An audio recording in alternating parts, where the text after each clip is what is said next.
दोस्तों मणिपुर की हालात कुछ ऐसी हो चुकी है कि केंद्र सरकार को वहां आर्मी भेजनी पड़ी और सरकार द्वारा उपद्रवियों को गोली मारने की आदेश दी गई है। लेकिन दोस्तों सोचने की बात यह है कि आखिर अचानक ऐसा क्या हुआ जो लाखों लोग सड़कों पर उतर पड़े। दोस्तों मणिपुर, जिसे नॉर्थ ईस्ट का स्विट्जरलैंड भी कहा जाता है, दोस्तों यहाँ पर आए दिन हिंसा होती रहती है, लेकिन इसके पीछे कई कारण है, जिसमे की जियोग्राफिकली, इकोनॉमिकली और पॉलिटिकली और कई कारण ऐसे है। दोस्तों मणिपुर में टोटल 16 जिले है। यहाँ पर 90% पहाड़ी इलाके हैं और 10% उपजाऊ इलाके हैं। इस राज्य में 3 समुदाय के लोग रहते हैं, जिसमें 53% लोग मेथी समुदाय के लोगों की है और 40% आबादी कुकी और नागा समुदाय लोगों की है और बाकी के 7% अदर समुदाय के लोगों की है। दोस्तों यहाँ मेथी लोगों की समुदाय ज्यादातर हिंदू है, जबकि कुकी और नागा लोगों को आदिवासी का दर्जा मिला हुआ है, जिसमें ज्यादातर लोग ईसाई है और बाकी के लोग छोटे छोटे समुदाय से बिलोंग करते हैं। दोस्तों अब समझते हैं आखिर इनके झगड़े की असली वजह क्या है। दोस्तों यहाँ की झगड़े की मेन कारण है यहाँ की आबादी। जी हाँ दोस्तों, यानी कि मेथी समुदाय के द्वारा आरक्षण की मांग करना। दरअसल दोस्तों मेथी समुदाय के लोगों का कहना है उन्हें अनुसूचित जाति का दर्जा दिया जाए। दोस्तों इस मांग के पीछे का कारण ये था कि मेथी समुदाय के लोग पहाड़ी इलाके में जमीन नहीं खरीद सकते थे, जबकि कुकी और नागा समुदाय के लोग वैली में जमीन को खरीद सकते हैं, जिसके कारण मेथी समुदाय के लोगों को काफी नुकसान होती है। इसके बाद दोस्तों लोगों का कहना है कि मणिपुर में एनआरसी लागू किया जाए, क्योंकि उनका मानना है कि म्यांमार और बांग्लादेश के लोग वहां आके रहने लगे हैं और उनका यहाँ रहने के बाद आदिवासी का दर्जा मिल जाता है, जिसके बाद वो इनके जमीन को कब्जा लेते हैं। दोस्तों इसी को देखते हुए इनका कहना है कि CAA और NRC लागू करके इन्हें वापस भेज दिया जाए। एसटी का दर्जा देने के लिए केंद्र सरकार को सिफारिश भेजे। इस तरह से दोस्तों सरकार द्वारा इस सिफारिश को नहीं मानने पे लोग सड़कों पर उतर आए, जिसके बाद केंद्र सरकार को आर्मी की मदद लेनी पड़ी।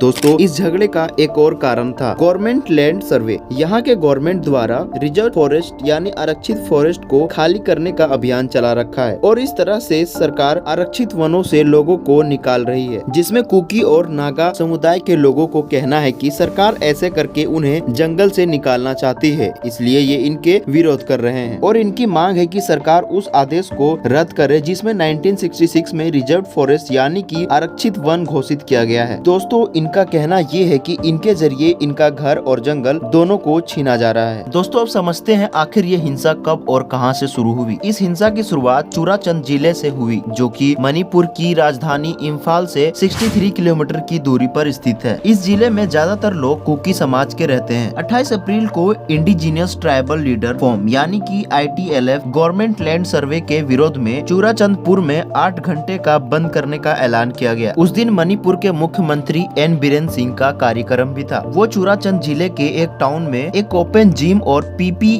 स्पोर्ट्स कॉम्प्लेक्स का उद्घाटन करने वाले थे, लेकिन 27 अप्रैल की रात को भीड़ ने मुख्यमंत्री के कार्यक्रम के स्थान पर तोड़फोड़ कर दी। सारी चीजों को जला दिया गया, लेकिन इसके बाद भी N बीरेन सिंह जी की कार्यक्रम चलती रही। इसके बाद 28 अप्रैल को जब अधिकारी और लोग CM के आने का इंतजार कर रहे थे, तभी वहाँ प्रदर्शनकारियों ने धावा बोल दिया। हालात इतने बिगड़ गए थे कि वहाँ पुलिस को आंसू गैस के गोले फेंकने पड़े और N बीरेन सिंह ने अपना दौरा रद्द कर दिया। दोस्तों ये तो थी पुलिस और प्रदर्शनकारियों के बीच की लड़ाई, लेकिन 3 मई को ये हिंसा जाति हिंसा का रूप ले लिया, जिसमें एक तरफ मेथी समुदाय के लोग थे और दूसरी तरफ कुकी और नागा समुदाय के लोग थे, जिसका मुख्य कारण ये था कि मेथी समुदाय को ST का दर्जा देने की सिफारिश। लेकिन इस मांग के खिलाफ कुकी और नागा समुदाय के लोगों ने राज्य के सभी 10 पहाड़ी इलाकों में ट्राइबल सॉलिटरी मार्च यानी आदिवासी एकता यात्रा निकालने का ऐलान किया। दोस्तों इस तरह से मार्च जाति हिंसा के तरफ मुंह मोड़ लिया, जिसके कारण राज्य सरकार को 8 जिले में कर्फ्यू और मोबाइल इंटरनेट सर्विस बंद करने पड़े, जिसके बाद सरकार द्वारा ऑर्डर दिया गया कि उपद्रवियों को देखते ही गोली मारने की आदेश दी गई है। दोस्तों न्यूज रिपोर्ट में ये भी बताया गया है कि अब तक हिंसा में 54 लोगों की मौत हो चुकी है।